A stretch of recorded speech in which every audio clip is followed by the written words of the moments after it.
Thank you, Brother Kamal. Glad to be back, brother. Thanks for the invite.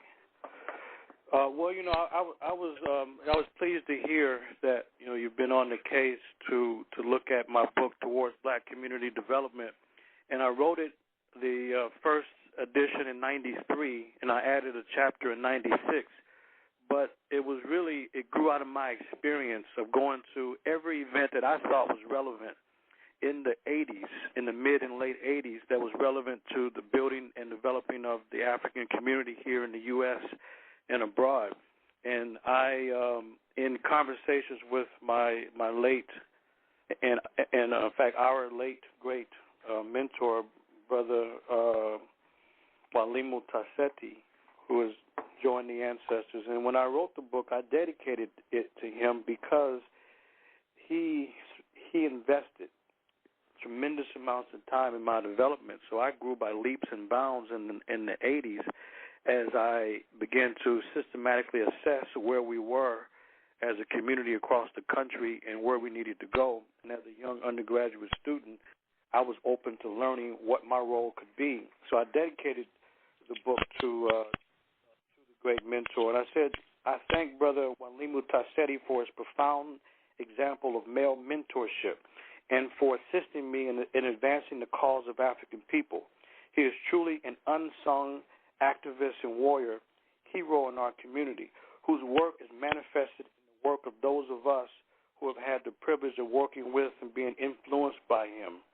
And this is a great man from the D.C. area that I met back in around 1985. And I remember I was at Morgan State. This was my second semester, and I recognized that a lot of the students at this historically black college were saying the same thing but doing nothing about it. People were concerned that how could somebody matriculate at a historically black institution and not have to take one single course to learn about themselves. Didn't have to learn anything about themselves, and most were just interested in maximizing profits and minimizing losses and going out and making as much money as they could and investing nothing back into the community. So I decided to do something about it.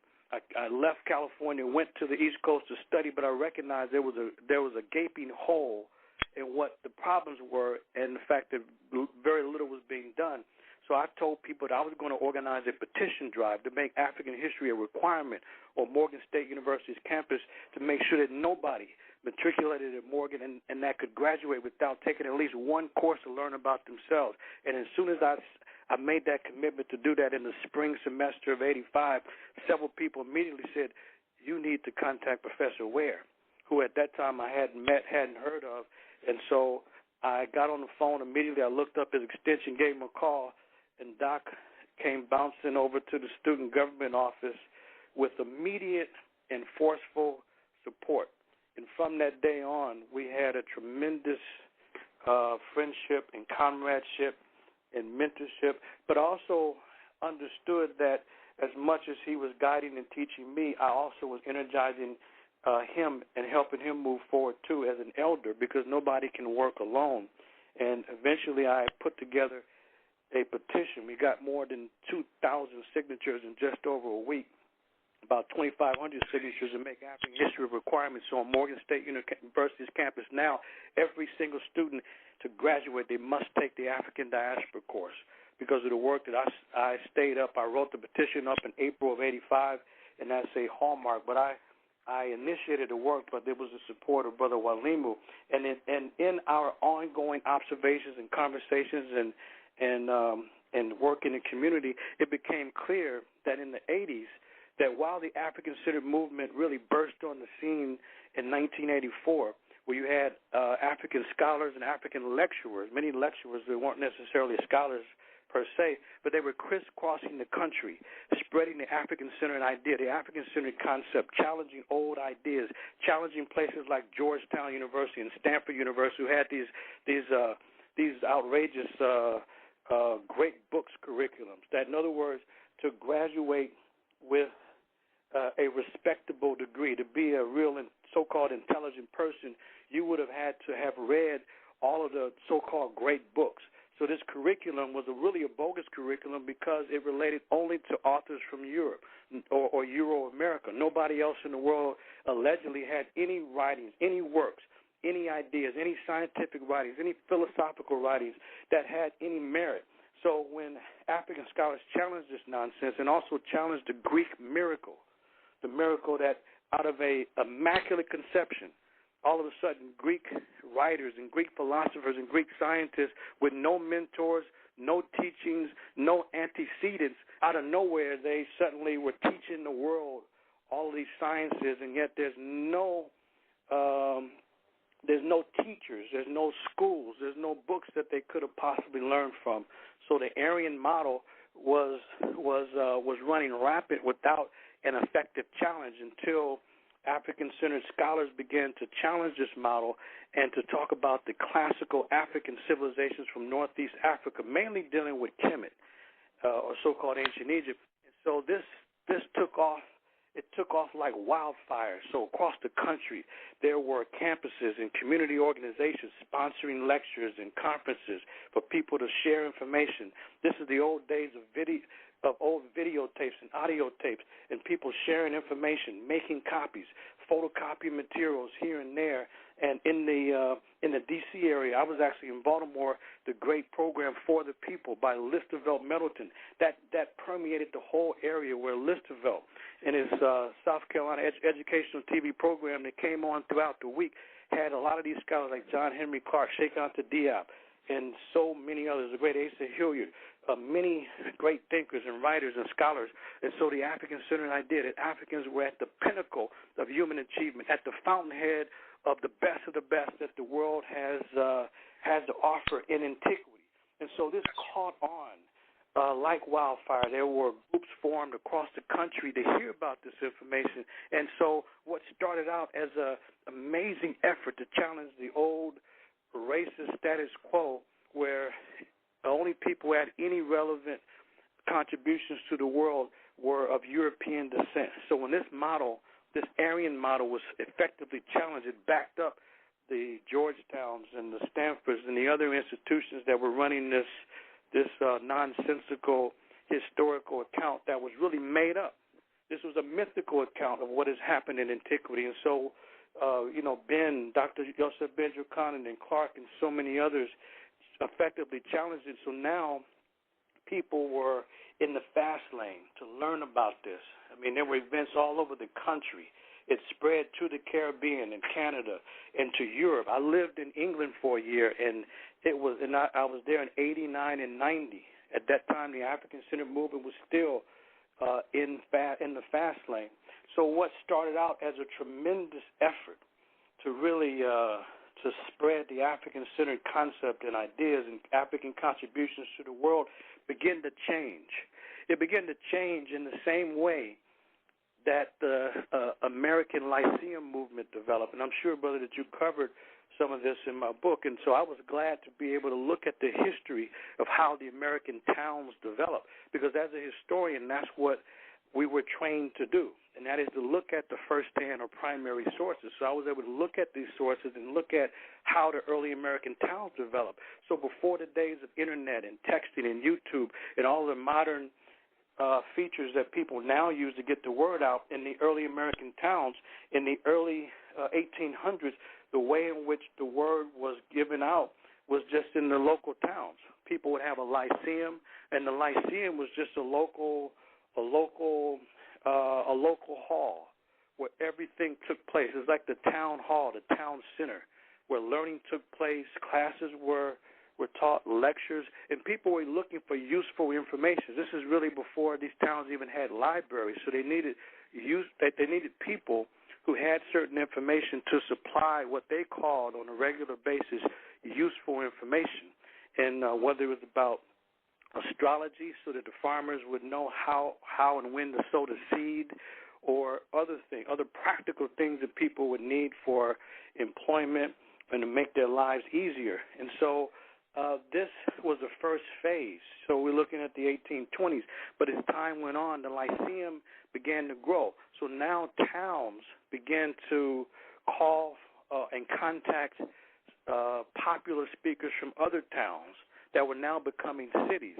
So these speakers were getting gaining followers, and then started to charge honorariums, charging fees to come in and speak. So now the Lyceum had moved from just a local town event to help people with useful information, had now turned into a profit-making operation. And, of course, when people were becoming popular with lectures and maximizing profits, of course, they needed agencies to help book these arrangements. And eventually, over time, this Lyceum movement grew into a full-fledged business with professional lecturers making tons of lectures during the year, over 100 lectures, 150 lectures, charging $500, $1,000 per lecture. We're talking now close to 175 years ago in some cases. And so it turned into a full-fledged business by the late 1800s, where the lectures are now part of a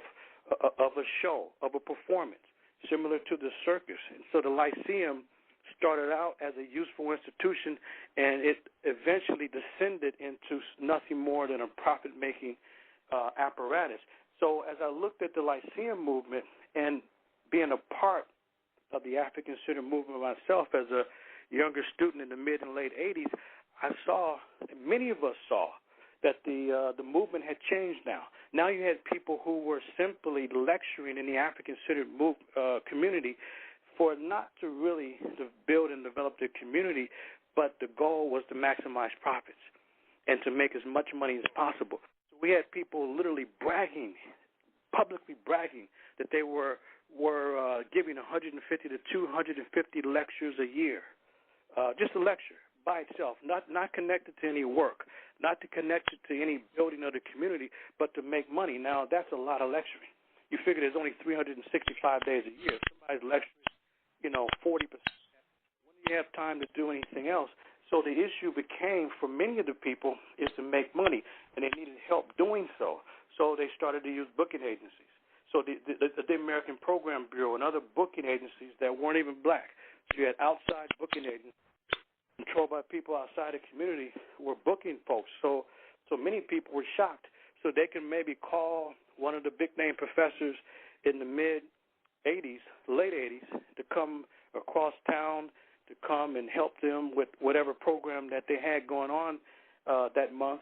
They couldn't call the professor anymore. They had to call across the country to the white-owned agency to book the brother across town, because he wasn't going to have his fees undermined by doing a favor for someone, because they wanted to make sure the fees were high. Because if someone found out that they would lecture for less than $1,500 or less than $2,500, then that would undermine their prices moving forward. So the money factor was very similar to the Lyceum movement, but then it was also about ego. Folks were above and beyond the regular community, but it was well known that there's a whole lot of other nonsense going on. The sexual issue was there too. So you got, I call it the mess: money, and ego nurturing, and sex. So the mess became a fundamental part of the motivation for the lecture. And this is well known, but the issue is that a lot of the sisters on the short end of this outrageous conduct decided to not totally go public, just to tell their friends in their inner circle. But we lost a lot of good brothers and sisters from the movement because they were turned off by some of the most well-known and the most popular people who were on the lecture circuit having serious flaws in their conduct. And so things began to move more and more in that direction. And then fewer and fewer people were sincere about coming in to help build a community. But what they were consistent about is making tons of money. And at the same time, so as the lecture model grew out of this African-centered activity, the lecture model became the most dominant aspect and feature of what was happening among black folks in the late 80s and early 90s. So it was clear that there's no way the movement could survive, that it would implode on itself. Of course, there were outside attacks, but the internal corruption and chaos was also a major factor. So what happened is that there were professional lecturers, high profits, high honorariums. Some people charging $5,000, $10,000 a pop, whatever they can get from the community. Barely any investment back into the community. You had community organizations with literally no money, but they would raise what they could to give an honorarium. And so never to a fund to help build the community, never to a fund to help build independent institutions. So the independent educational institution, the independent, there's many lectures that were sponsored. We could have had independent halls all around the country. That's how much money people were spending, and started to develop independent businesses like the great Marcus Garvey, but people weren't thinking that way. We could have had a complete K through 12 independent educational institution with so many of the lecturers and some scholars and with their academic background and pedigree, but that's not what people were looking for. They were looking to continue to take advantage of the mess. So these profits, the honorariums, the booking agencies, all this was a part of the lecture model. So the lecture model was bankrupt from the beginning when this became the motive. So people were lecturing and found themselves in a brand new career, and that was simply to talk. And because of the African tradition of the power of orality, the power of the spoken word, that it had been distorted, taken out of context. So now people were thinking that information alone transforms behavior. But the reality is information alone has never transformed behavior. It never will, it never did, and it never will. So the information has to be put in a context where the information is used and actionalized. So if the information is not actionalized, information will never by itself move people to action. People thought that if they heard about African kingdoms, African civilizations, African pyramid builders and scientists and writing the first books in the history of humanity, suddenly people would fly off just energy alone and fly across the country, thinking now I'm African and I'm going to save the world. But then they found that didn't happen. We hear things all the time. People don't move on it. Look at all of the billboards and all the ads about drinking and driving, all the ads about smoking is going to kill yourself. People, even if that does not change and stop behavior, information about the past by itself is not going to automatically, by itself, through magic, change people. So the people that may have been effectively transformed, there's far many more that the more they changed, the more they stayed the same. So what happened was that you have a whole system in place where people are lecturing without end, without a plan or program. That's what we mean by the lecture model. Constant and repetitive lecturing by professional lecturers. Anybody that's running around lecturing that many times a year, that's their profession, but without a plan or program. In other words, you come in as the audience, you hear the lecture, you feel good about yourself and go home with nothing to do. There's no organizing that takes place. This is brand new in the African community. This had not been the objective in the early days, but as the movement went on, so we can say that by in the early 90s, the African-centered movement was in great decline because of the people who were looking out for themselves and the outside attacks as well, because clearly FedEx was a part of it, and Arthur Schlesinger and a lot of these other writers who went on the attack, who went on the offensive. They not only wrote articles, they wrote counter books like Mary Lefkowitz, Not Out of Africa, and other ridiculous propaganda books. But not only that, but FedEx got involved to send out a report, The Disuniting of America. They named a number of the African scholars saying that they were simply going to college campuses, universities, and other professional organizations around the country to disunite the country, and that these colleges, universities, community and corporations need to stop funding and supporting these so-called propagandists. And that certainly had a great impact because now people saw this whole activity is controversial. And so you got the outside attacks, but there was the internal problems as well, which I was very familiar with. So my book, Towards Black Community Development, is the first book that was written by a community activist to not only give a critique of what was happening, but to give developmental criticism, or what people call constructive criticism. In other words, not simply to tear down and destroy and point out what's wrong, but to point out what the problems are in order to provide solutions. Any activist does that. But too many people, they are driven by and contained and limited by what I call the 11th commandment, that thou shalt not make any criticism whatsoever of popular groups, individuals, and tendencies in the African-centered community. And that's the 11th commandment, that the moment someone raises an issue, then somebody says, well, that's negative, because they have no idea what activists do. They haven't been activists, so they misconstrue criticism. Criticism is neutral. It can be given constructively or destructively. Constructive criticism is you point out problems, but you give solutions. And every revolutionary has talked about this, that it's criticism and self-criticism. So without criticism and self-criticism, you can never grow. You can never mature as a community. But that's where people were, and that's unfortunately where many people still are. They're stuck. They're limited by the 11th commandment. They will never speak about how do we move forward, because in saying that, they would have to point out what are some of those problems. So the alternative to the lecture model of people running around speaking and lecturing and collecting a bunch of money with no plan or program, no agenda to move on to help solve problems in the community. And by the way, giving a lecture here and there or a talk, that's not the lecture model. We're not talking about that, occasional talks. I'm talking about professionals.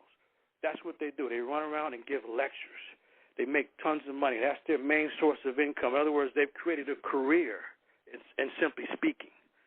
And so a lecture model has the professional lecturers, as I said, high profits, high honorariums, booking agencies. That's with no plan or program to help build the community. So that's different from someone giving a talk here and there. Now, on the other hand, I posit, as you presented, I'm sure, in the program, and the readers can go to the archives and get the previous programs, but the lecture model is bankrupt, it's limited.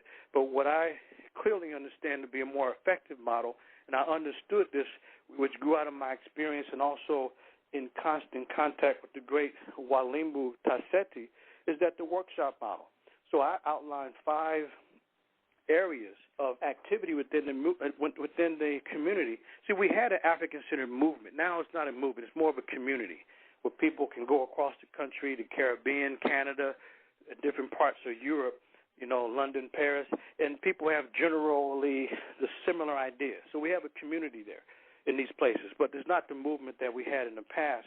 But nevertheless, the workshop model, I said, look, the days of, and it's clear, the days of study groups. There's some people, brother, that don't know that the days of study groups have long been outdated, outmoded, and ineffective.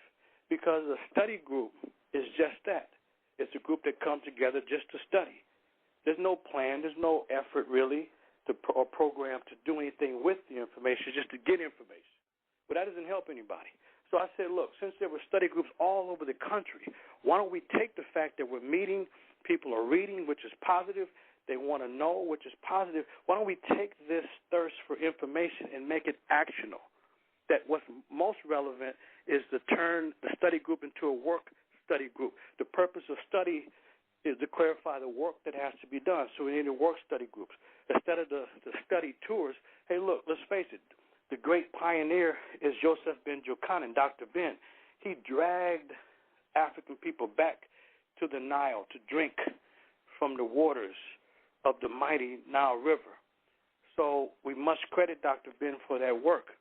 But the issue is that there's people that have simply imitated Ben, and they have not added to what the great elder has laid out. So instead of study tours, where, again, the goal is just to study and get information, we need work study tours. We don't really have the luxury of just leisurely reading and leisurely gaining information if we're not solving problems in our community. All across the country, wherever you see a large percentage of black folks, a large number of black folks, we're at the bottom of the society struggling. So to just go around lecturing or to go study, that's not enough. So we need work study tours. Also, every year, a number of people practice Kwanzaa. Okay, positive, but it's just talking about the principles as opposed to using that gathering to make the principles real and relevant, to make them practical. That's why I lay out a practical Kwanzaa. There's no need to talk about, let's say,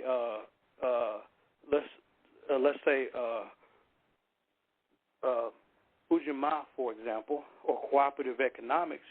There's no need to give a lecture about that. Why not demonstrate those businesses in the community, those organizations, those individuals in the community who have demonstrated practical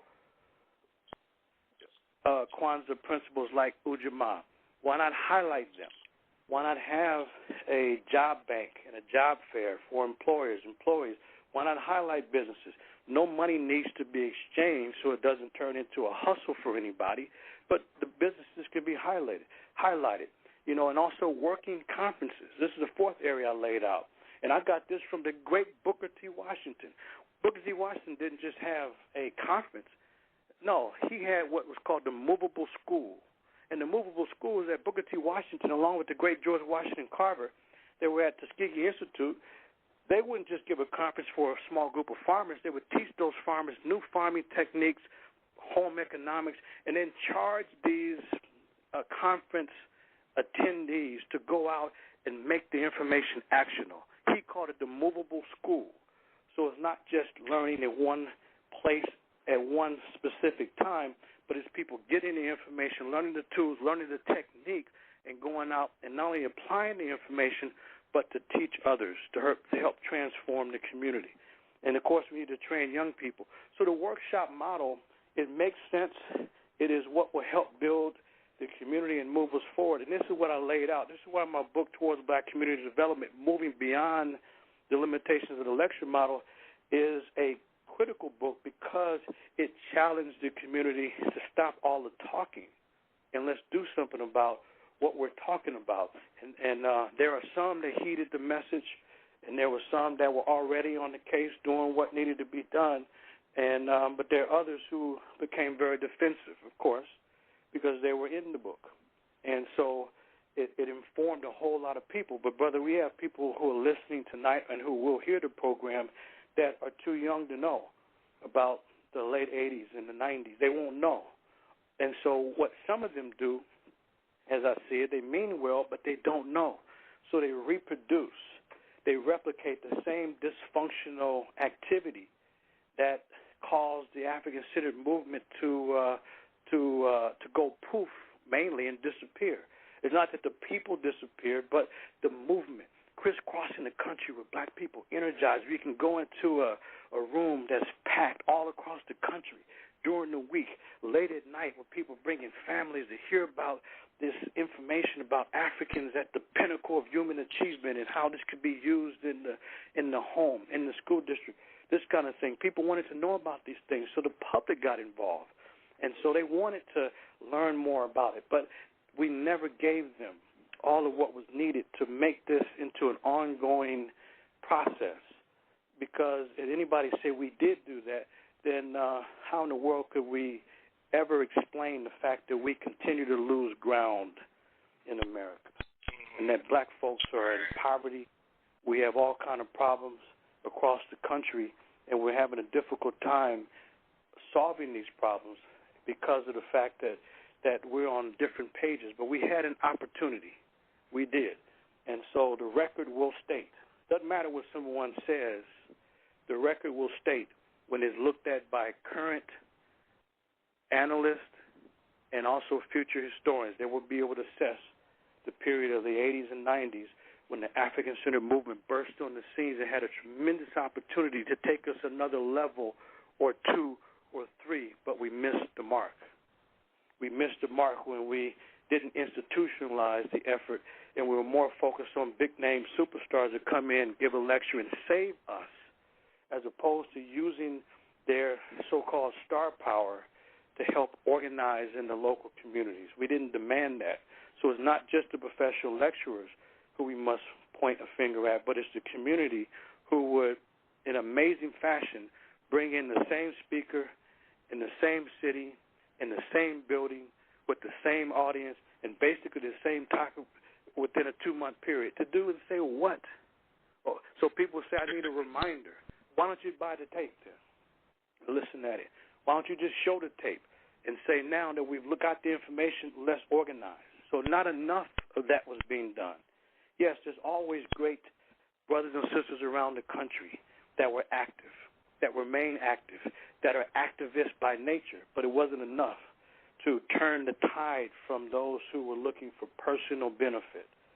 And that's what we have, brother, as we now have moved into a whole new year, 2014. We can look back 25 years and see what was happening, where we were at the time, the opportunity we had, and how we actually missed the mark. So that's why my book has continued to take on have a life of its own, because there's brothers like yourself who are serious and who want to help move the community forward, and you recognize that it was an important contribution I made in the early 90s. We got a question in the chat, but I have a question myself. Now, within the opening salvo, you use the word, you use the C word, you use the corruption word. And when I think of corruption within the African-centered movement, that's almost oxymoron in terms. Because the African-centered movement is supposed to be about we understand different realities, we're getting back in touch with our African values and ma'at and all that sort of stuff. But then corruption sort of lends itself towards willful malice and willful misuse of trust and money. And so did you mean to use that word corruption within the African-centered movement? That's kind of harsh, or is it? Am I just being naive? It's an accurate word. I mean, any time that an objective is stated and people consistently, without hesitation or reservation, do something different and have no concern about it, then I would say it's corruption. I mean, it doesn't always mean stealing money, although I was at a conference in New York, a national conference, and people had donated money at the conference towards what seemed to be a noble objective. And when questioned, the organizers said they couldn't remember what happened with the money. Maybe it was used for admin purposes. Huh? Are you kidding me? And there was thousands of dollars raised, and it wasn't an issue. It wasn't we're sorry, we apologize, we need to make sure that we can go back and account for the money. No, it's just we collected it under the pretense of helping some cause, but we don't know what we did with it. So we're not sure, and that's the end of it. So, yeah, I think that any time the trust of the community is betrayed, because there's people who expect, and you know what's interesting, brother, is that people expect folks who are public figures to be exemplary. They expect them to lead by example. They expect these folks to really have, impeccable character and intentions, and to really be a model and a guide for the community. And that has certainly not always been the case at all. There's been people who have meant well, but maybe they've fallen short. They just weren't able to pull things together. But there's others who go into activities in order to get whatever they can for themselves, which is to collect their honorarium and keep it moving and not be concerned about what the local people can benefit from their presence. Or there's people who've gone in, and it's both ways. It's just not the speakers. It's people in the audience who go, and they're there, and it's all about some sexapades that take place. And it's kind of crazy. I tell you something. The first time I had any inkling of this kind of thing going on, I'm a undergraduate student many years ago. I'm there just to learn. And I was in a political organization, and one of my political mentors said, well, the brother there has this choice of women in the audience. And I laughed as a young mid-20s student because it sounded very strange to me. And then but he opened my eyes to something, and I soon learned that the brother did have his choice of women in the audience. And I also learned that there were some women who attended the event to simply, as we call it, compromise the brother. So these things have been going on for a while, where you have a person now who will come in town, not necessarily to help the local people, but to run their own personal agenda. So to me, that's corruption when someone is going to spend their money, their resources, their time to bring in folks that they think can help them in some manner, and yet the motives of the person that's coming in is not the same as those who are organizing the event. And I'm not saying that everywhere we looked there was corruption everywhere, but I can say this: there was enough people who were focused on themselves and their own personal motives and needs. There was so many of those folks that it certainly compromised what was happening across the country. And because the 11th commandment held sway, there's people that would not effectively challenge this kind of behavior in the best interest of the group or the community. They just felt that it's best to remain silent. And I agree, we shouldn't just automatically come out and just put everything on blast, but we also cannot stand on the sidelines and say nothing about this kind of outrageous conduct. And folks should know that the great Dr. King was hard on the so-called innocent bystander. This is what Dr. King said on a regular basis, that the innocent bystander is just as evil as the evildoer. So Dr. King made no distinction between those perpetrating acts that were against the best interests of the group and those standing by on the sideline doing nothing about it. So when I use the word corruption, then I'm specifically using it because I have a lot of first-hand experience. And the reason why it's never been necessary to give specific names of folks, because it's to really critique collective behavior that folks should be aware of so that we can move forward. And so my pedigree speaks for itself. You know, I've been in the trenches for quite a while. I've traveled throughout the country, throughout Canada, 19 countries around the world. And, you know, people can go to my website. They can go to ManuAmpim.com to see some of my work. They can go also to SaveNubia.org. And so I was always one that was interested in seeing what I can do to grow, to learn, but also to contribute to the building and developing of the community. And it's an affront to those that are sincere about helping the community when we see this kind of corruption that takes place. And it doesn't have to be half the people.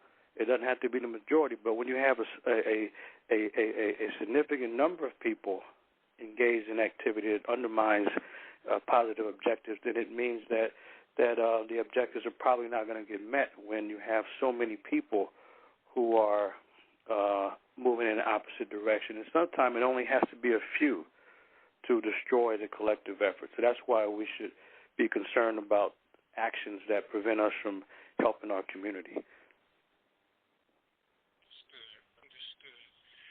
So one of the questions in the chat is from a regular listener, Brother Taj. He asked, is it possible that one of the causes of Africans embracing this lecture model was and still is a response to the violence, i.e. the assassinations, that revolutionary Africans encountered when trying to oppose Caucasoid supremacy? Would you see that as a possible reason? I love it. It's a question that must be highlighted and emphasized and put in bold because absolutely. It's now I'm going to put this in quotations. It's what a lot of folks in the South call it nigger fear. So it's nigger fear. So absolutely, because the thing is that black folks know that if they really go to the heart of the matter and take on the essence of white supremacy, so-called white supremacy in the U.S., they know what will happen. They know what happened to Malcolm and King. They know what happened to Mark Clark and Fred Hampton. They know this. They know what happened to Nat Turner and others. They know what happened with the uprisings in New York and Charleston South. They know about the Stono Rebellion where Africans were beheaded. They know that. So absolutely that is a fear factor that's there. So yes, absolutely, there's much safer to just talk about it and not do anything practically about it. But even talking about it can get you assassinated in America. All this talk about free speech, that's in theory only. You talk too freely in front of the wrong group, you'll be killed. And that's the fact. Right. But absolutely to that question, there's no doubt that there's absolute fear there on the part of some people, and they will never cross the line. They know what their place is, as the great Carter G. Woodson would call it. They will always find the back door because it's been made for their special benefit. Yeah, he followed that up by saying it seems that many would-be activists would rather engage the enemy via scholarship, books, debates, internet, etc., than actually being part of an organization that is actively trying to solve the problems in the community. So, wow, that's fear factor. But there's no doubt. There's no doubt, and I actually was working diligently in the All African People's Revolutionary Party for a short period of time when I was in Baltimore, and I had a chance to spend time with one of the greatest student activists in the 20th century, the great Kwame Ture, who at that time was Stokely Carmichael. I had a chance to spend time with Brother Mukasa, who at that time was Willie Ricks.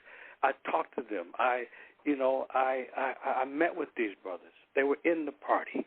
So I'm not talking, just some academician who's making an outside analysis. No, I'm making an analysis that's born out of practical personal experience. And I know fear. And luckily, I've had a strong father, so I don't walk around fearing. Even when I wrote my book, this cat said, ooh, they're going to get you. I'm public. My information is public. This is my vocation. It's not an occupation. It's my vocation. So come get me then. I said, that's your fear. You don't impose your fear on me. I said, now I'm too old to be running around scared to tell my truth, to tell my story, to raise my voice when I see this kind of nonsense going on, So that's your issue. You would never do it because that's you. This is what I'm called to do, and I was fortunate enough to not only work with some of these great activists I mentioned, but also to systematically study Dr. King and to see that this man was absolutely fearless. And but at the same time, leaders don't make the movement produces the leaders. And so our movement at the time, it produced spokespersons who were not held accountable. That's the issue here, is that these folks that emerged were lecturing and talking. The fear was definitely there, but we never held these folks accountable. So they were able to do what they wanted to do, when they wanted to do it, the way they wanted to do it, and there was no check and balance system. That's the problem. So other communities don't allow that. You don't just go in certain other communities and do what you want, even when it's detrimental to the community. If so, you'll be ostracized and you will pay a price for it. In our community, people come in and do what they want, the way they want to do it, and that's what has been. So, no, there should be a fear factor. You come in and you're clearly working against the interests of the community, then you need to think twice about it because there's going to be some consequences. And we just haven't got to that point of being strong enough to make sure we can protect our interest.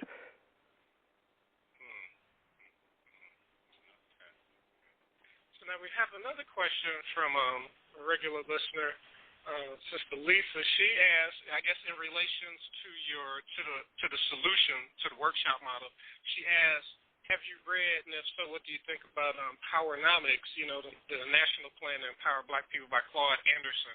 Do you know about the book? Have you read it? Do you use any of that within your workshop model alternative or anything like that? I've looked through the book. I've read sections of it, so I can't really say that I've really read it to study it and apply it. But I'm familiar with Claude Anderson's book, looked at parts of it. So I have not systematically looked to apply what he's promoting in the workshop model. But I would say that any effort that is designed to help move the community forward with a program that's structured to do that, then I'm in favor of it. But if it's something that is just to generate money for individuals and there's no effort to really move the community forward, I'm not in favor of it. So there's many plans out there. There's been a lot of plans, but, we haven't had enough people to embrace the plans, implement them, and have a system in place to make sure that these plans will move forward. So we've had many plans. I mean, there's Amos Wilson's, his blueprint for Black Power. There's Chancellor Williams lays out a plan. So I'm familiar with Anderson's plan, but I have not systematically looked at it, working with it step by step.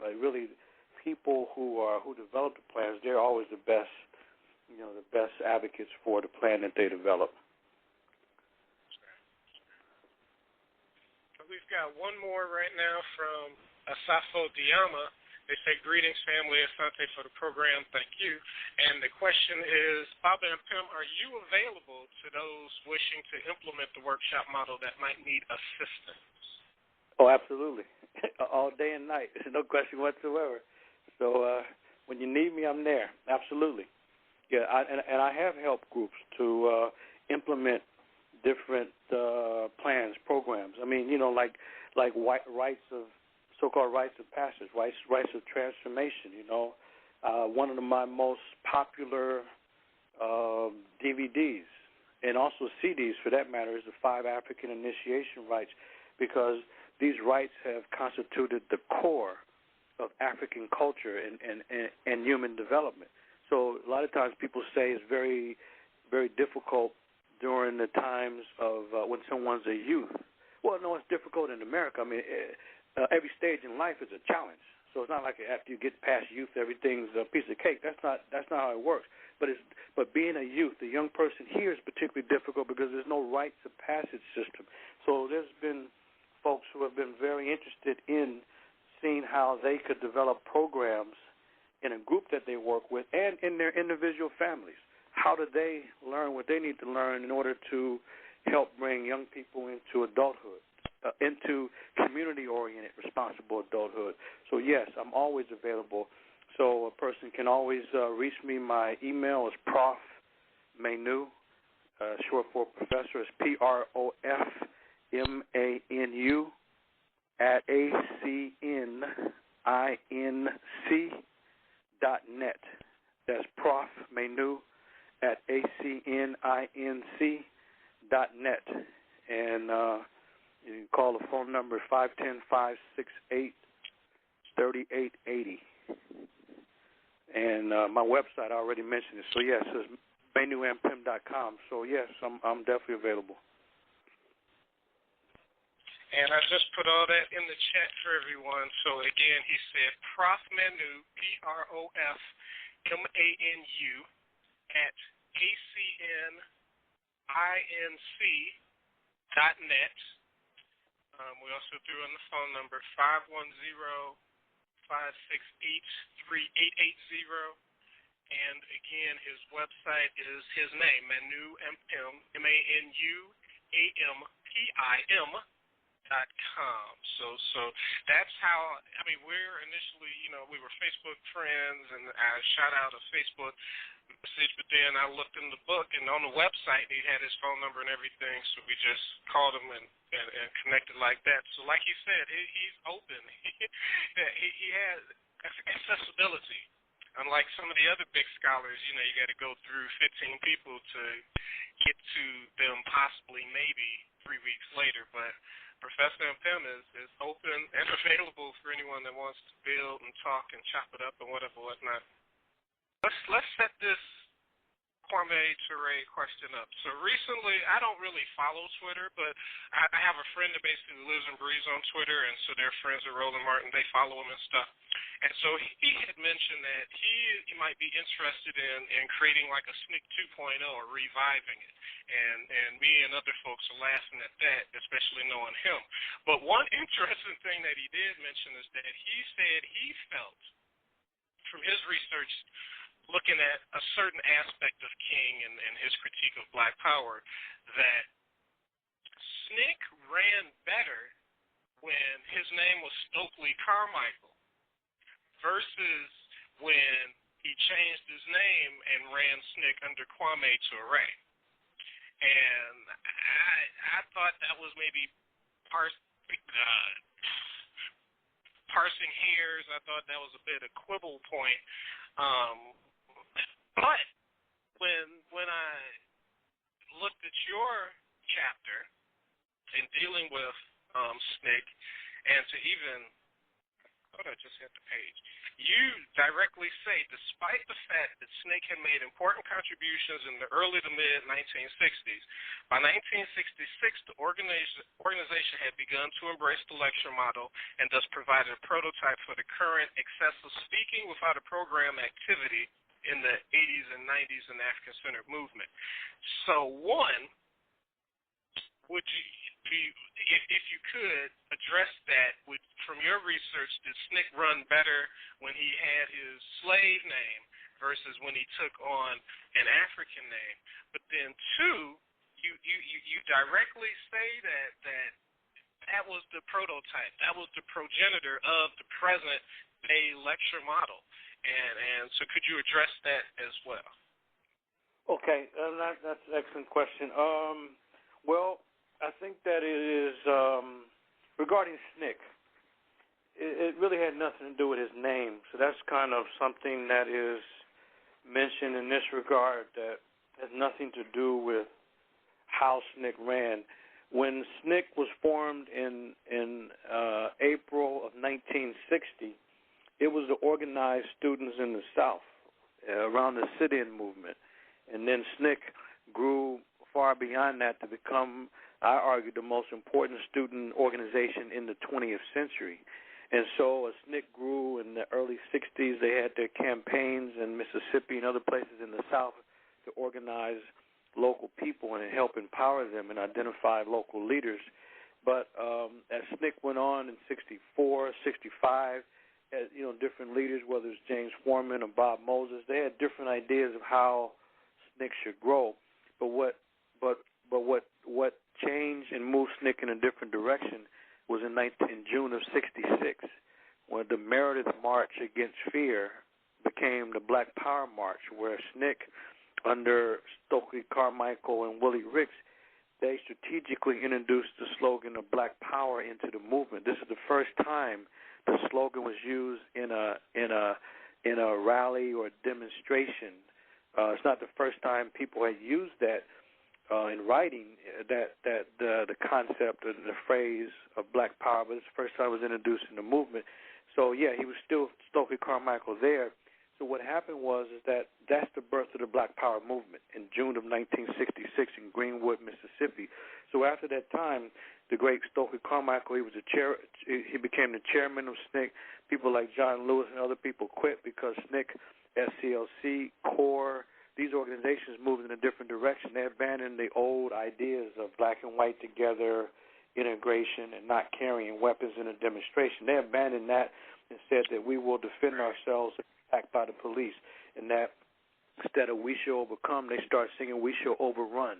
And so that turned into the Black Power March. NAACP wanted nothing to do with it. The more conservative members of CORE wanted nothing to do with it. The more conservative members of SNCC wanted nothing to do with it. So, but King stayed with the march, and they became more and more entrenched in the Black Power concept. So that's when they were at the rally saying, "Say it loud, I'm black and I'm proud." Or actually, I'm sorry, that was late. But they were saying, "What do you want?" And the crowd would say, "Black Power." What do you want? Black Power. So this is the birth of the Black Power movement.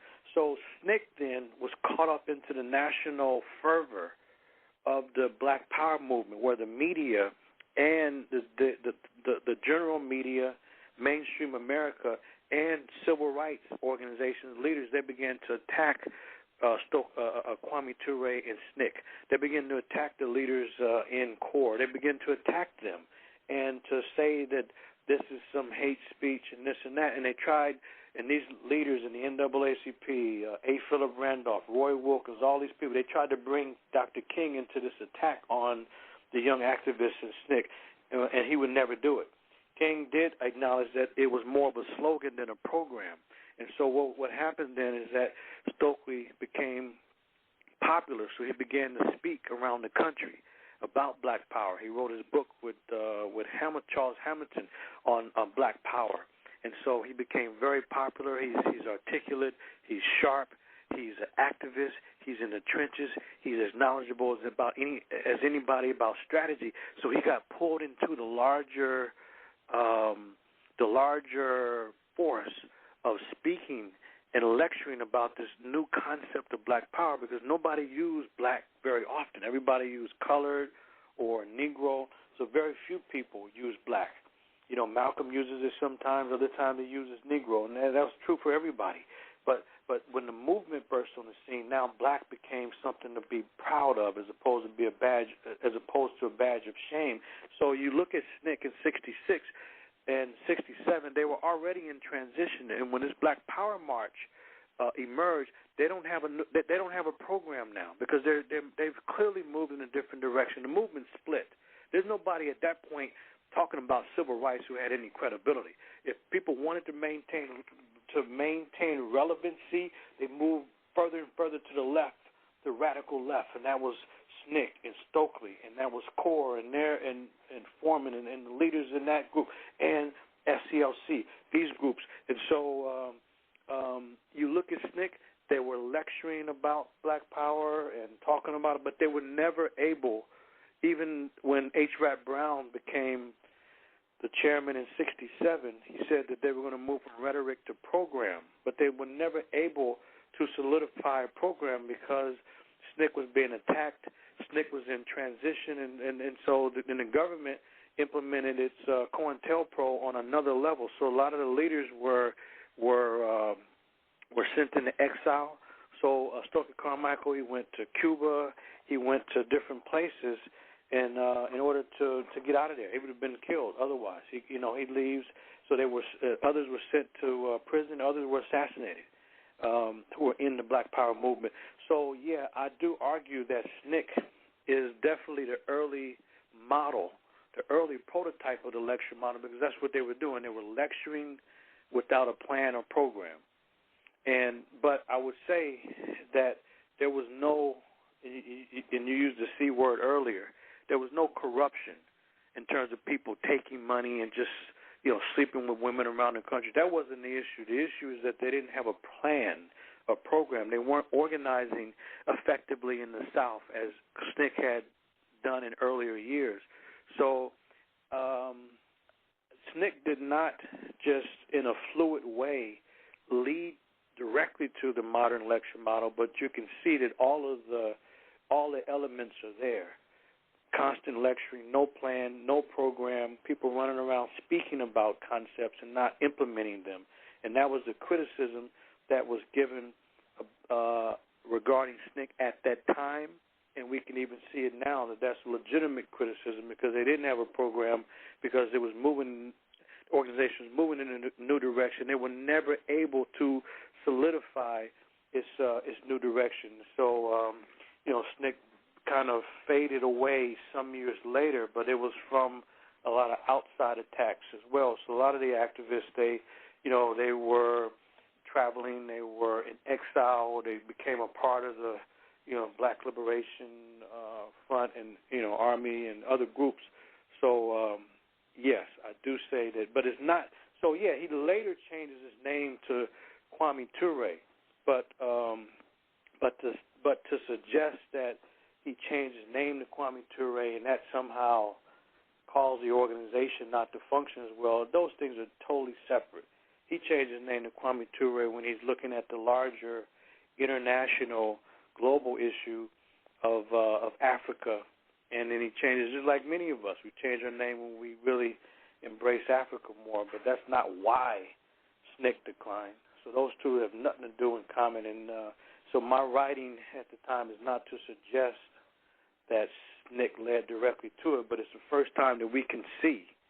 It's the first time that we can see in the mid or the second half of the 20th century that you have a full lecture model in place, and that's what was the only difference really. And they collected some money for the organization, so it wasn't like individuals profiting from the African-centered lecture model. It's not that.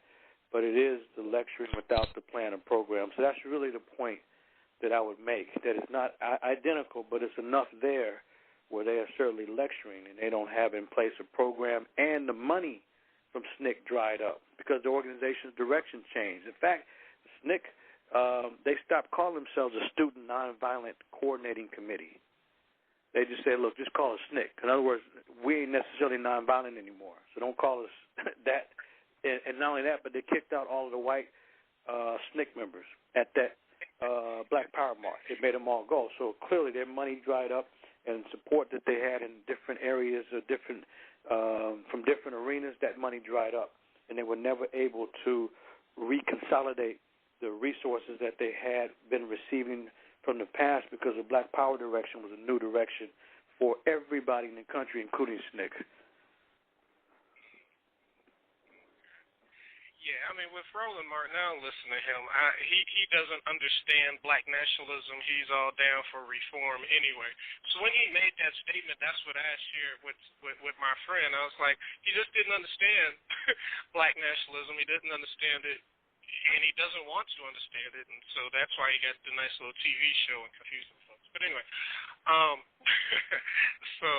but yeah, thanks for that clarification there. So I guess lastly, we can't hold you up the whole time, but the other question that I definitely want to raise for folks who may not have read it, and this may get them to go ahead and read the book, is that I'm sure folks have been thinking about, well, we've been talking and doing lectures for a long time, and they think about specifically for folks that you mentioned, Booker T. Washington, Marcus Garvey, Dr. King, and Brother Omawale, Malcolm X.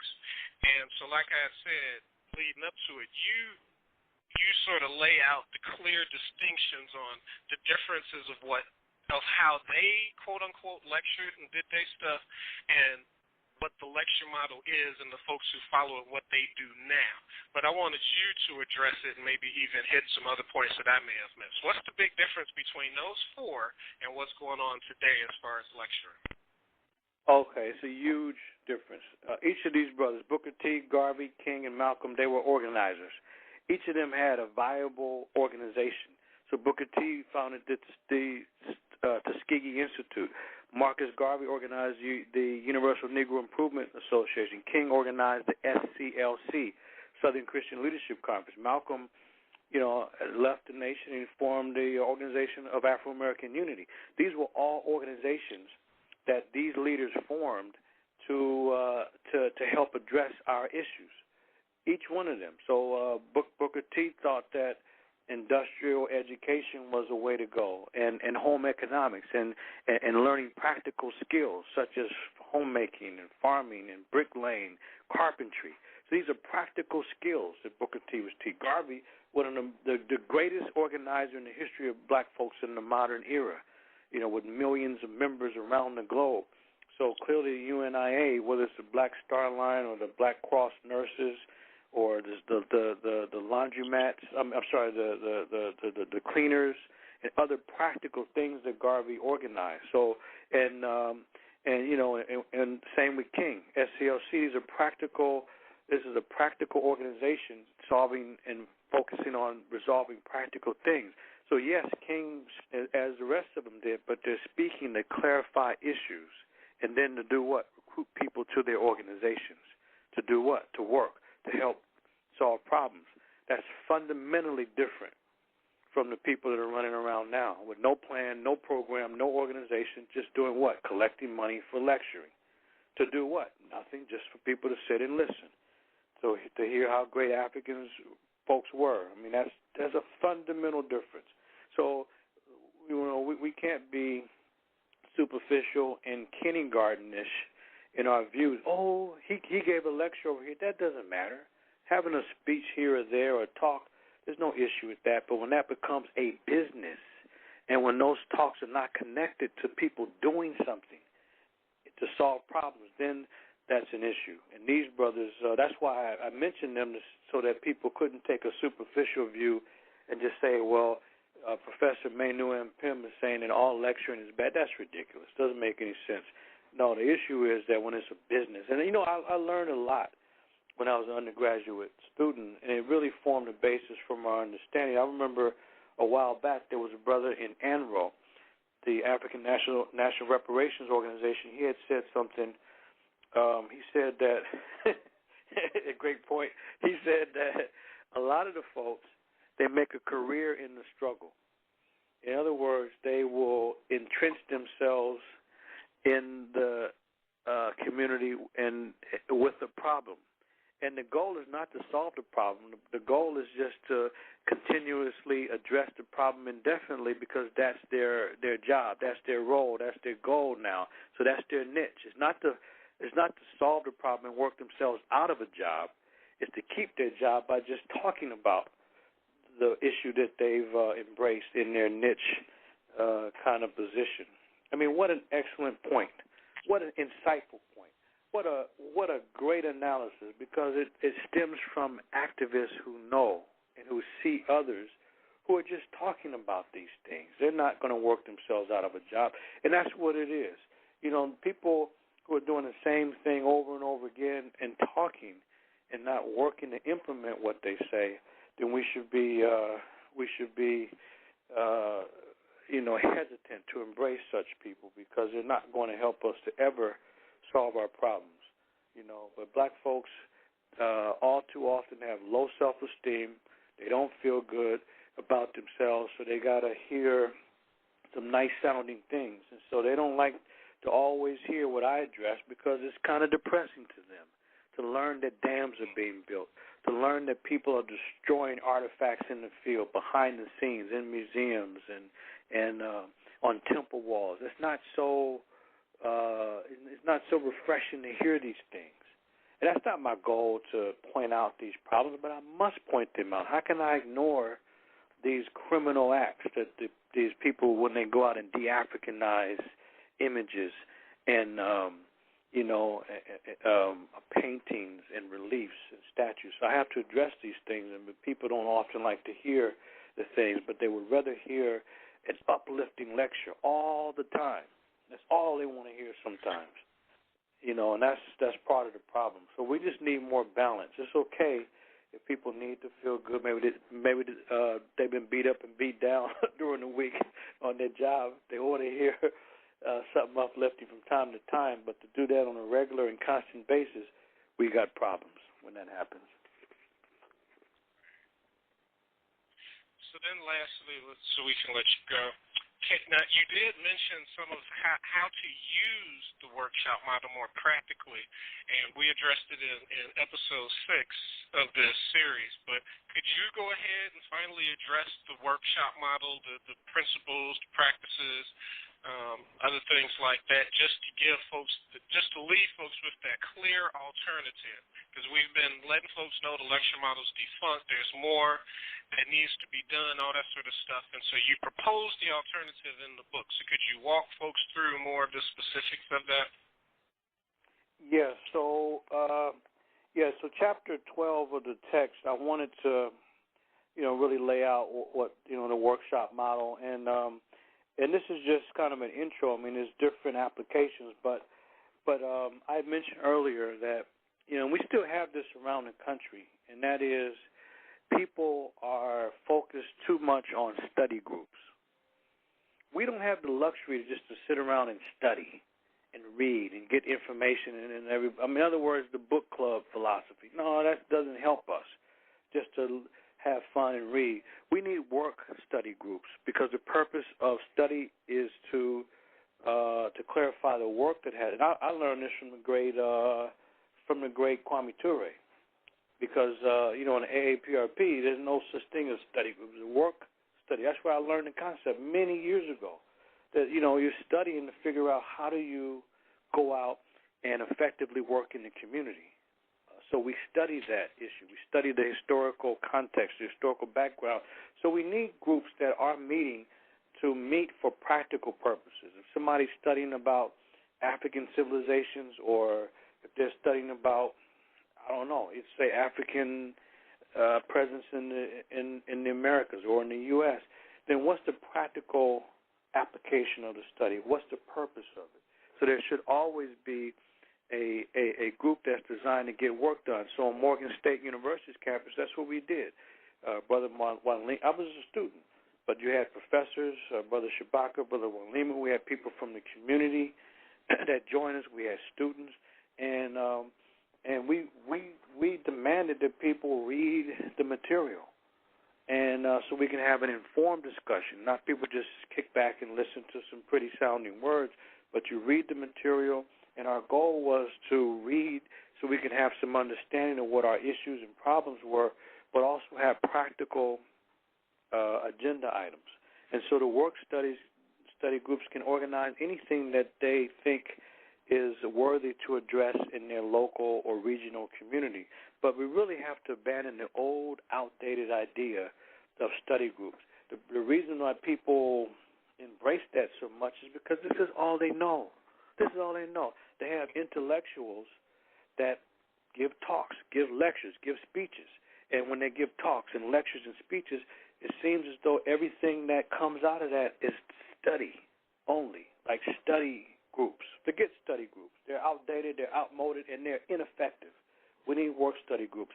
Also, we need, if people are going to travel, make it practical. Do something practical, and not just study, just travel just to study.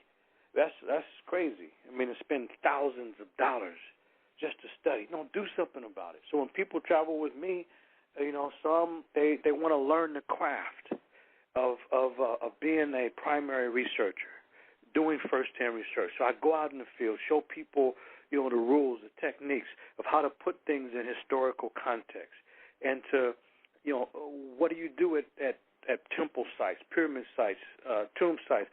What do we do out in the field? How do we analyze things in museum? And it's not just to give them the information, but do something about it. Go out and teach other people, inform other people of what's happening. Learn. One who learns teaches, and take on a project. Yeah, go on and take on a project. Each project can take on different things. And so for me, going out in the field, it turned into me now not only organizing the Save Newbury Project, but to also write the Vanishing Evidence of Classical African Civilization series.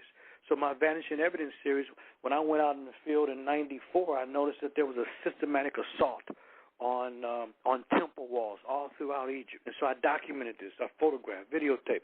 So it wasn't just to say, oh, my God, they're destroying things. No, more than that. I made it an international issue. I made it a big issue that these people are destroying images and inscriptions that have been there for a while. So, this continued to grow, of me addressing this big issue of these people destroying things. And so for me to travel was to do something practical with the information and challenge other people to do exactly the same thing. So we need work study tours, not study. Forget the study-only stuff. That's what people don't want to do anything and leave it up to somebody else and then complain that somebody's destroying our stuff or misleading our community. Well, of course they are. So what are we going to do about it? What you going to do? Just sitting around talking and doing nothing. And then, Kwanzaa. I mean, people, as I said earlier, there's different things to do with a practical Kwanzaa, and that's what we need. We need practical things to take place so that people have to always ask, oh, my God, we should have some fun. So, okay, have your fun. But there's something that should be, okay, have fun. If you want to have fun a couple nights. But if there's 7 nights, choose one night to do something about it. If it's collective work and responsibility, then go out in the community and clean up. Go and do something in the community on that day, or at least around that day. But why celebrate and party for 7 days? It's just strange to me that people would do something like that. And, of course, we love meetings and conferences, but they're not the working conference variety. So, and then, and what we call, I say we in our community call workshops too often are not that. They're not workshops. These are just smaller settings, and when people are just giving a lecture, they're not workshops. When you have a workshop, you are engaged in skill building, activities, capacity building exercises. You're training people. You're helping to develop tools and techniques to learn something, to do something different. It could be many different things that would help us to be a more healthy community. So that's like somebody lecturing about cooking. Oh, I lecture about it. Show the people. What are you talking about here? So the workshop model, you're teaching practical skills as opposed to just talking. So for me, it's a group out here. They wanted me to go and lecture several days. I said, I'm not going to do that. No. I said, no. And I said the most I would do, we have a talk on this day to do what? Lead people to the lead them to the workshop the next day. I'm not going to be going around giving lectures. For what? That doesn't make any sense. And I know that professionals, a lot of times they'll have, not in our community, outside our community, I've seen professionals give a lecture only to do what? Set up their workshop. So, like, for example, if, and I remember when I first learned this is a long time ago, and this is what helped me many years ago to understand what the workshop model is about. There's some groups that have natural eye improvement techniques. It's like the Bates method. So there's a guy named Bates, early 20th century, that developed techniques to improve a person's eyesight naturally without any kind of procedures. And so I saw a lot of the people in the Bates school, they would give a lecture about it only to do what? Set up their workshops, set up their classes so that people can learn specifically how this works. And I've seen, so the lecture could be useful, but it's to set up the skill building trainings, those kind of things. So when I look at the workshop model, it is always focused on practical training, practical exercises that can be used. Even it could be many things. It's endless. We know that our relationships are typically poor. About half of the marriages end in divorce. So I joke and tell people that the biggest cause of divorce is marriage itself. There's so many of us. So there could be workshops where you role play, and there's an excellent book that folks can consult. It's Friends, Lovers, and Soulmates by Derek and Darlene Hobson. It's an excellent book because they are PhD psychologists who practice counseling. So they're practitioners. But what I like about Friends, Lovers, and Soulmates is they have self-assessment exercises at the end of each chapter. So a person can take the self-assessment exercise and learn more about themselves. But those kind of tools could be used in workshops where we don't have to talk in general about the black family, but deal in a workshop, how do you improve relationships? How do you improve communication? So really it's endless what could be done in the workshop model, but the fundamental principle is that you are building skill sets, a skill set among the people and addressing problems. And through practical exercises, practical training, and people learning specific techniques, not just hearing somebody lecture about these things. And that's the difference between the workshop model, which is hands-on, it's practical, and just the lecture model. And by the way, black folks love to talk. We were doing it in the 1830s and 40s. Here you got during slavery. You got black leaders of the day in the colored convention movement of the 1830s and 1840s. You got leaders that came together over these 2 decades to do what? Talk about problems, to outline what the issues are and outline all these elaborate solutions. And what do? People go back to their city, they go back to their town, and they're back to business as usual. And so all those pretty agenda items that were developed at the convention, what did? They didn't do anything. So then they come back again to address the biggest issues of the day, 1830s and 40s, when slavery was in its heyday. And they didn't address any of those issues as a group. People go back to their local communities and fight whatever fight that they were working on. And so we've got a history here of doing a lot of talking and coming together in meetings, but then not doing anything to follow up on what was talked about. So that's why I love looking at the past in order to illuminate the current thought and behavior, because the past gives us insight into the present. And that's why I can look at our experiences here in the U.S. and make a clear assessment of where we are in comparison to what we've involved ourselves in the past here in the U.S.